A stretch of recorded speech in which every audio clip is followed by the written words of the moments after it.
მედიკამენტების საწარმო ბიოპოლუსის თანამშრომლები 3 თვის გაუცემელი ხელფასის მიღებას მოითხოვენ. დღეს მეტ კომპანიის ეზოში აქცია გამართეს. თანამშრომლები აცხადებენ, რომ ბოლო თვეების მანძილზე კომპანიამ ისინი უხელფასო შუებულებაში გაუშვა. აქციის მონაწილეები ირწმუნებიან, რომ თანხის მიღების მოთხოვნით ადმინისტრაციას რამდენჯერმე მიმართეს, თუმცა დავალიანების დაფარვის ზუსტი თარიღი ვერ დაადგინეს.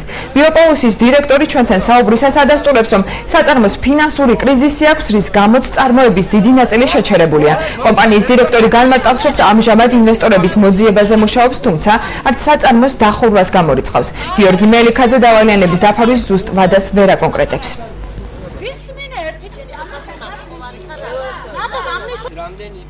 უნდათ რომ ჩხარა გაგვეკეთებია, მანქანა უნდა წასულიყო, გეგმა უნდა შესრულებულიყო, რომ ხელფასი აგვეყო. ამ ლოდინში გავიდა უკვე 4 თვე.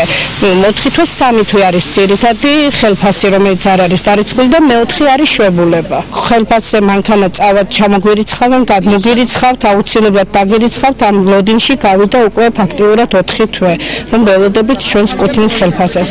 კვირაში ერთხელ მაინც მოვდივარ და ვკითხულობთ, იმიტომ რომ გვეუბნებიან, რომ იმ კვირის ბოლოს იქნება მოვდივართ, კიდე გვეუბნებიან, რომ მანქანა წავა, რაღაც აგვიანდა მანქანას, რაღაც მორიგი ტყუილები.